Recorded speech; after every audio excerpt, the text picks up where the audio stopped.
میری شادی میری پھپھو کے بیٹے سے بہت دھوم دھام سے ہوئی، لیکن نصیبوں نے برباد کر دیا۔ شادی کے کچھ مہینوں بعد ساس اور نندوں نے پوچھنا شروع کر دیا، 8 ماہ ہو گئے ہیں، کوئی رحمت؟ میں کوئی جواب نہیں دیتی تھی۔ وقت گزرنے لگا اور اس طرح 5 سال گزر گئے، میں ماں نہ بن سکی۔ میری پھپھو، ساس، نندیں، یہاں تک کہ میرا شوہر بھی طعنے دینے لگ گئے۔ پھپھو تو بار بار کہتی یہ منحوس ہے، بس اس سے جان چھڑوا لینی ہے۔ بانجھ پن کے وہ الفاظ کتنا درد دیتے ہیں، یہ صرف ایک عورت ہی سمجھ سکتی ہے۔ میں ہر رات طنز سہتے ہوئے سوتی اور ہر صبح سخت لہجے میرے منتظر ہوتے۔ میں نے بہت دعائیں مانگی کہ اے اللہ مجھے معاف کر دے، مجھ پہ رحم فرما، میں اب تھک گئی ہوں، باتیں سن سن کے مجھے اپنی رحمت سے نواز دے۔ میری پھپھو کبھی کس حکیم کے پاس لے جاتی، کبھی کس ڈاکٹر کے پاس۔ میرا ہر ٹیسٹ کلیئر ہوتا، جب شوہر سے کہتی تو وہ انکار کر دیتا۔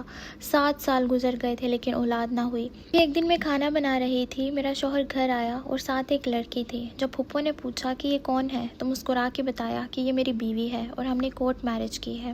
میری پھپھو ساس پہلے پریشان ہوئی، لیکن میری طرف دیکھ کے بولی کہ اس منحوس کا کیا کرنا ہے۔ میرے شوہر نے میری طرف دیکھا اور اسی وقت مجھے طلاق دے دی۔ میری ساس اور نندیں بہت خوش ہوئیں اور میری دنیا ایک پل میں اجڑ گئی۔ میں جانتی تھی کہ جب عورت کو طلاق ہو جائے تو یہ معاشرہ اس کے ساتھ کیا کرتا ہے۔ مجھے نہیں پتا تھا کہ آنے والا وقت مجھ پر قہر برسائے گا اور مجھ پہ طلاق کا دھبا لگ جائے گا۔ میری ساس نے مجھے گالی دی اور کہا نکل جا ہمارے گھر سے۔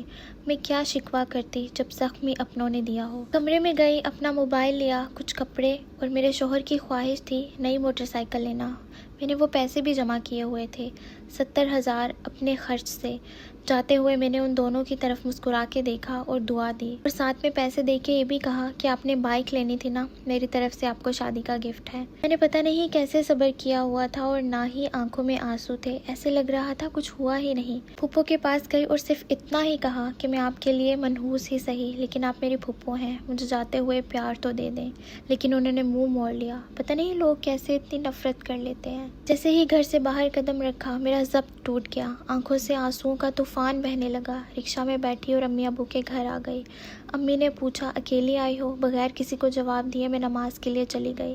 بار بار پوچھنے پہ امی کو بتایا کہ امی مجھے طلاق دے دی ہے۔ یہ سنتے ہی میری امی تڑپنے لگیں اور کہا کہ ہم ان لوگوں کو گریبان سے پکڑیں گے، حق مہر کی بات کریں گے۔ لیکن میں نے مسکرا کے کہا کہ امی میری زندگی کو روگ لگ گئے ہیں، آپ حق مہر کی بات کر رہی ہیں۔ لاسٹ میں صرف اتنا کہنا چاہتی ہوں کہ اللہ کسی بھی بیٹی کا پالا ایسے ظالم لوگوں سے نہ پڑھائے جو سسرال کے نام پر صرف عذاب بن کر اس کی زندگی میں آتے ہیں۔ ماں باپ اپنی بیٹیوں کے لیے دعا کرتے ہیں کہ ان کی بیٹی کا گھر بسے، لیکن اللہ میری شادی کو اب 4تھا سال چل رہا ہے اور ہر سال ایک نئی امید کے ساتھ گزارا کہ شاید اس بار اللہ میری گود بھر دے، لیکن ہر بار دعا کے بعد خاموشی ملی اور اس خاموشی میں سب سے زیادہ شور میرے سسرال والوں کا تھا۔ میری ساس اب ہر روز ایک نیا طعنہ دیتی ہیں اور میری نندیں مذاق اڑا کے کہتی ہیں کہ ہمارے تو بچے بھی ہو گئے ہیں اور اسے دیکھو صرف مہندی اور میک اپ کرنا آتا ہے۔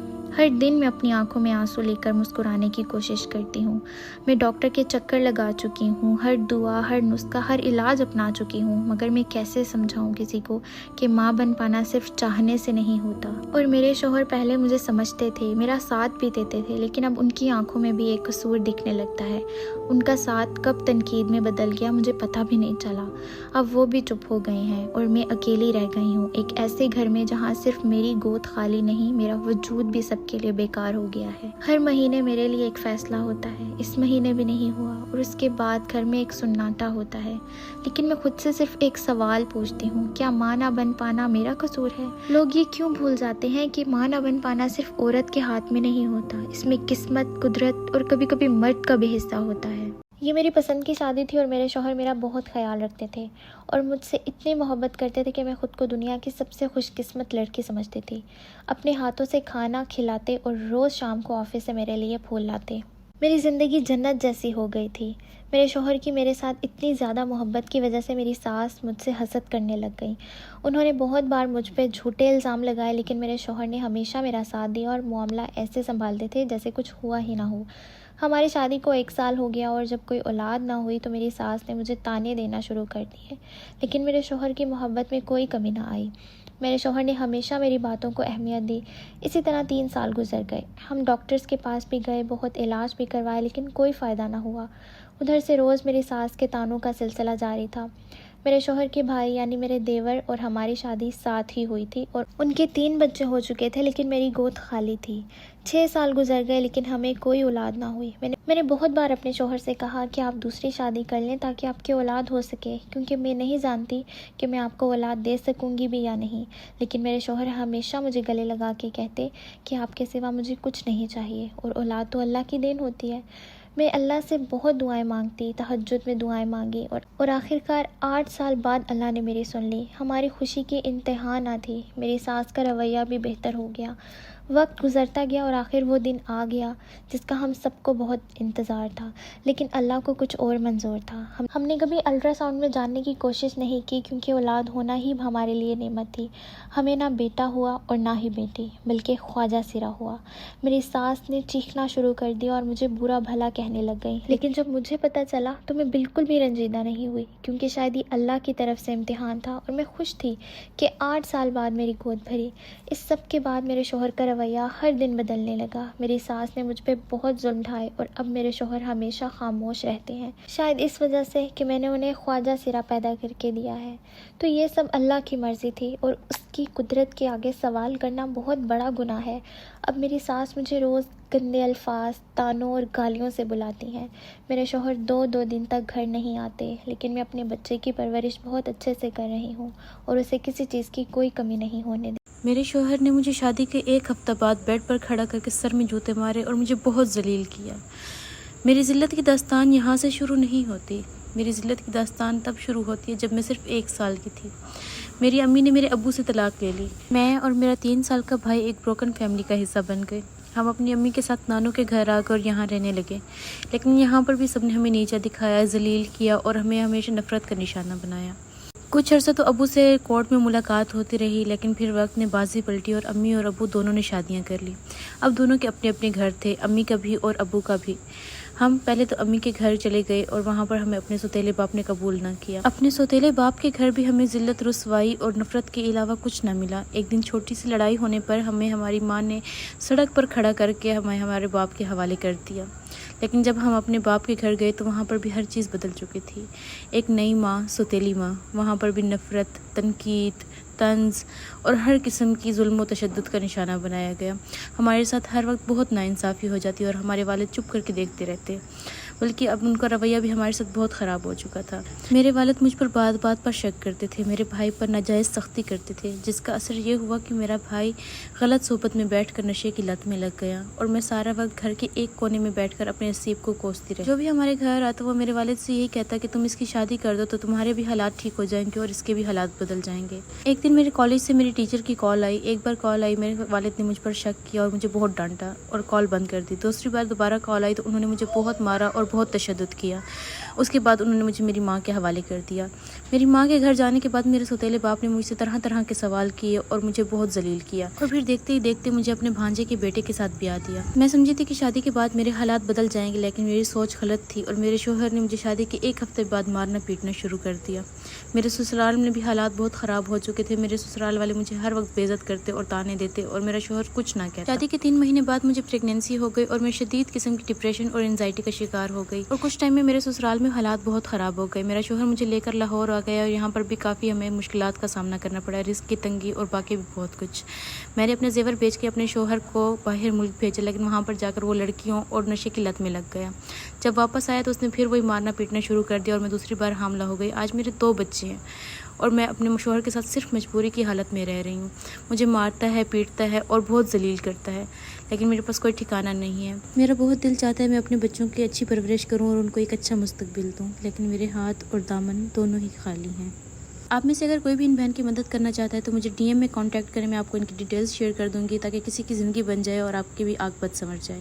میری عمر صرف 2 سال تھی جب میں اپنی نانوں کے پاس رہتی تھی۔ میں چھوٹی سی بچی تھی اور میں ان کے پاس بہت خوش رہتی تھی۔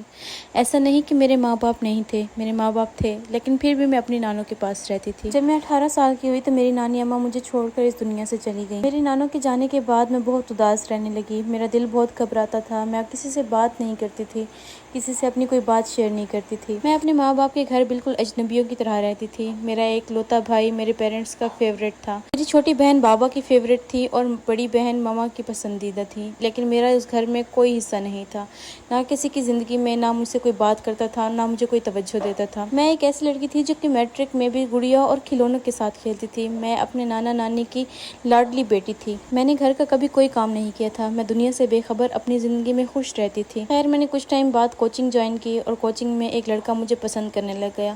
میں نے اسے کئی بار انکار کیا لیکن وہ نہ مانا، اور پھر آہستہ آہستہ ہوتے ہماری دوستی ہو گئی۔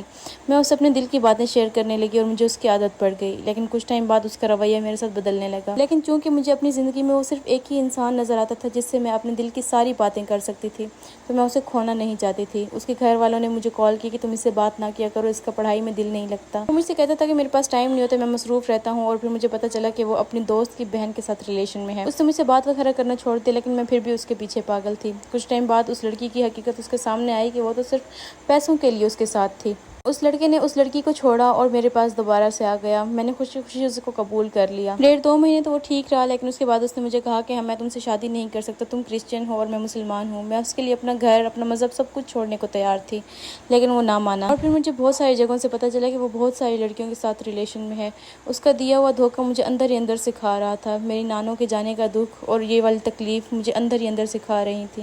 میں ڈپریشن کی مریض بن گئی، اور میرے گھر والوں کو پتہ چلا کہ میں اس لڑکے کی وجہ سے اس حالت میں ہوں، تو انہوں نے میری پڑھائی تک چھڑوا دی اور مجھے بولا کہ اب ہم تمہارا رشتہ کر دیں گے۔ شادی کے 2 مہینے بعد تک میرا شوہر میرے کمرے میں نہ آیا، اور پھر ایک دن اچانک آ کر کہنے لگا کہ میں آپ سے شادی نہیں کرنا چاہتا تھا، بلکہ میں کسی بھی عورت سے شادی نہیں کرنا چاہتا تھا۔ میں کسی عورت کو بھی اپنی زندگی میں شامل نہیں کرنا چاہتا تھا۔ یہ شادی میرے گھر والوں کی پسند سے ہوئی ہے، تو آپ میرے گھر والوں کے ساتھ سکون سے رہ سکتی ہیں۔ آپ کو اس گھر میں کسی بھی چیز کی کمی نہیں ہوگی۔ آپ جو چاہیں کر سکتی ہیں، جہاں جانا چاہیں، جہاں سے آنا چاہیں، آپ کی مرضی۔ آپ جو کھائیں، جو پئیں، جیسے سوئیں، جیسے بیٹھیں، آپ کی مرضی۔ آپ کسی سے بات کریں تو بھی آپ کی مرضی، آپ نہ بات کریں تو بھی آپ کی مرضی۔ اس گھر میں سب کچھ آپ کو ملے گا سوائے میرے۔ میں آپ کو نہیں مل سکتا، اور نہ ہی میں آپ کو بیوی کا درجہ دے سکتا ہوں۔ یہ ساری باتیں سن کر میرے پیروں کے نیچے سے زمین نکل گئی، جیسے کسی نے میرا دل جکڑ لیا ہو اپنی مٹھی میں۔ میں نے اپنے شوہر سے پوچھا کہ پھر میں اس گھر میں کیوں آئی ہوں؟ آپ نے مجھ سے شادی کیوں کی؟ میں تو اس گھر میں آپ کے لیے آئی تھی۔ میں تو ایک اچھی اور خوشگوار زندگی گزارنا چاہتی تھی آپ کے ساتھ، لیکن یہ سب آپ کیا کہہ رہے ہیں؟ تو پھر اس نے بتایا کہ میرے گھر والوں نے میری آپ سے زبردستی شادی کروائی ہے۔ وہ چاہتے تھے کہ میں شادی کر لوں۔ میری پہلے شادی ہو چکی ہے۔ میرا ایک 8 سال کا بچہ ہے، جس کو شاید میرے گھر والوں نے میرا بھتیجا کہہ کر آپ سے متعارف کروایا تھا۔ میری اس بیٹی کی پیدائش کے دوران ہی میری بیوی دم توڑ گئی تھی۔ میں اس کے بعد کسی بھی عورت کو اپنی زندگی میں شامل نہیں کرنا چاہتا تھا، لیکن آج 8 سال بعد میرے گھر والوں کو خیال آیا کہ انہیں میری شادی کر دینی چاہیے۔ لہٰذا میں نے آپ سے شادی تو کر لی، لیکن میں اپنے بیٹے اور اپنی مرحومہ بیوی کی محبت تقسیم کسی صورت نہیں کر سکتا۔ یہ ساری باتیں میں نے سنی، میں نے حوصلہ کیا، میں نے اپنی امی کو کال کی۔ میں نے اپنی امی کو سارا کچھ بتایا کہ امی، یہ سارا کچھ ہوا ہے میرے ساتھ دھوکہ ہو گیا امی۔ میرا بھی آپ کے جیسا نصیب نکلا ہے۔ میرا شوہر مجھے قبول کرنے کو تیار نہیں ہے، اور وہ پہلے سے شادی شدہ ہے۔ میری بات سن کر امی رونے لگ گئیں۔ امی نے مجھے بولا، بیٹا اپنے کپڑے وغیرہ باندھو اور میں تمہیں لینے آ رہی ہوں۔ میری امی آئیں، مجھے لیا۔ میں نے گھر سے کچھ بھی نہ اٹھایا، نہ زیور، نہ پیسے، کچھ بھی نہیں۔ میں صرف وہاں سے 4 جوڑے کپڑوں کے لائی تھی۔ میں نے اپنے جہیز کا سامان تک وہاں سے نہ اٹھایا، اور میں نے خلا لے لی اس انسان سے۔ اس شادی اور طلاق نے مجھے اندر سے توڑ کر رکھ دیا۔ میں بکھر سی گئی تھی، لیکن پھر وقت نے مرہم لگا دیا میرے زخموں پر۔ اسٹوری میں آپ لوگوں کے ساتھ آگے شیئر کرتی ہوں۔ پہلے میں آپ لوگوں کے ایک سوال کا جواب دے دوں۔ آپ لوگ مجھ سے بہت زیادہ پوچھتے ہیں کہ آپ نے اکاؤنٹ کہاں سے بنوایا تھا UK کا، تو میں اسکرین کے اوپر ایک نمبر مینشن کر رہی ہوں، آپ ان سے کانٹیکٹ کر سکتی ہیں، اور آپ ان سے فریش اور مونیٹائزڈ UK اکاؤنٹس حاصل کر سکتی ہیں۔ اس کے علاوہ مجھ سے لڑکیاں پوچھتی ہیں کہ سسٹر، یہ ہمارے ساتھ اسکیم تو نہیں ہو جائے گا، پیسے لے کر بھاگ تو نہیں جائیں گی؟ نہیں، ایسا کچھ بھی نہیں ہوگا۔ آپ ان سے تسلی سے اپنا UK اکاؤنٹ بنوا سکتی ہیں۔ میں نے اپنی اسکول کی جاب کنٹینیو کی۔ وہاں پر میرے ساتھ ایک کولیگ تھیں، اور ان کو میں بہت پسند تھی شادی سے پہلے بھی۔ انہوں نے مجھے بولا کہ میں سب جانتی ہوں تمہارے بارے میں اپنے گھر والوں کو بتاؤں گی، اور میرا ایک لوتا بھائی ہے، تم اس سے شادی کر لو۔ میں صرف 14 سال کی تھی جب میرے والد نے میری شادی اپنے 32 سالہ بھتیجے سے کر دی۔ دراصل جب میں صرف 9 سال کی تھی، میرے ماما بابا کے درمیان طلاق ہو گئی۔ طلاق کے بعد میرے بابا نے صرف مجھے اور میرے بھائی کو رکھا، جبکہ ہم لوگ 4 بہن بھائی تھے۔ اور پھر کچھ ٹائم کے بعد میرے بابا نے دوسری شادی کر لی، اور مجھ سے 18 سال بڑے اپنے بھانجے کے ساتھ بیاہ دیا۔ میرا شوہر نشہ کرتا تھا، رات بھر باہر رہتا تھا، اور مجھے مارتا پیٹتا تھا۔ میری زندگی مکمل طور پر تباہ ہو چکی تھی، لیکن پھر اللہ پاک نے مجھے ایک بیٹی دی۔ میری بیٹی بیمار رہتی تھی، لیکن میرے شوہر کو اس بات سے بھی ذرا فرق نہ پڑتا۔ 4 سال جیسے کیسے کر کے میں نے گزارے۔ پھر ایک دن میں نے اپنی والدہ سے رابطہ کرنے کی کوشش کی۔ جب میرے شوہر کو پتہ چلا کہ میں نے اپنی ماں سے بات کی ہے تو اس نے مجھے کھڑے کھڑے طلاق دے دی، کیونکہ اس نے مجھے کبھی بھی میرے گھر والوں سے بات نہیں کرنے دی تھی۔ طلاق کے بعد میں اپنی امی کے گھر آ گئی، لیکن یہاں پر میرا سوتیلا باپ مجھے ایک بچی سمیت رکھنے کو بالکل بھی راضی نہیں تھا۔ پھر اس کے بعد میں نے نوکری کرنا شروع کر دی۔ میری بہن میری بیٹی کا خیال رکھتی اور میں نوکری کرتی۔ اس طرح کرتے کرتے 3 سال گزر گئے۔ پھر میرا ایک رشتہ آیا، لڑکا فوج میں تھا اور کمارا تھا۔ اس نے مجھے کسی شادی میں دیکھ کر پسند کیا تھا۔ میں اس وقت شادی نہیں کرنا چاہتی تھی، لیکن حالات کے ہاتھوں مجبور ہو کر مجھے شادی کرنی پڑی۔ شادی کے بعد مجھے پتہ چلا کہ اس کی ماں اور بہنیں بالکل بھی اس شادی سے خوش نہیں ہیں۔ ان کا بیٹا اکلوتا تھا اور کنوارا تھا، جبکہ میں طلاق یافتہ اور ایک بچی کی ماں تھی۔ شروع کے 6 مہینے تو اچھے گزر گئے، لیکن پھر میری ساس اور نندوں نے مجھ سے لڑنا جھگڑنا شروع کر دیا۔ میرے شوہر کو بات بات پر فون کر کے اس کو باتیں سناتی اور میرے خلاف بھڑکاتی۔ اور پھر ایک دن انہوں نے میری کردار کشی کی۔ انہوں نے میرے شوہر کو کال کی، اس کو کہانیاں سنائیں اور میرے شوہر نے ہر بات پر یقین کر لیا۔ میرے پاس ہر بات کا ثبوت تھا، لیکن میرے شوہر نے صرف اپنی ماں اور بہنوں کی باتوں پر یقین کیا۔ اور ایک دن مجھے کال کر کے کہا کہ اپنی بیٹی کو لے کر یہاں سے چلی جاؤ، اور ایک بار پھر میں اپنی ماں کے گھر آ گئی۔ میرا سوال یہ ہے کہ یہ معاشرہ طلاق شدہ عورت کو قبول کیوں نہیں کرتا؟ میری جوانی، میرا بچپن، میری خوشی، ہر چیز ختم ہو چکی ہے، اور میری بچی کے سر سے باپ کا سایہ بھی۔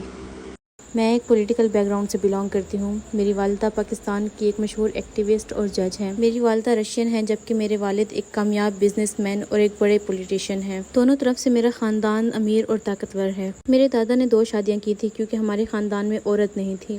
میرے دادا کی بہن کو قتل کر دیا گیا تھا کیونکہ وہ خاندان کی اکلوتی بیٹی تھی، اور ہمارے خاندان میں بیٹیوں کو سربراہ بنایا جاتا تھا، گھر میں بھی اور بزنس میں بھی۔ میرے 14 چاچو ہیں، میری کوئی پھوپھی نہیں، میرے خاندان میں کوئی لڑکی نہیں، میں اپنے خاندان کی اکلوتی بیٹی ہوں۔ میرے سارے کزنز بھی لڑکے ہیں۔ میری پیدائش UK میں ہوئی اور میری پرورش ترکی میں ہوئی۔ مجھے کبھی پاکستان نہیں رکھا گیا تھا کیونکہ وہاں پر میری جان کو خطرہ تھا۔ مجھے بہت نازوں سے پالا گیا، مجھے کبھی کسی چیز کی زندگی میں کمی محسوس نہیں ہوئی۔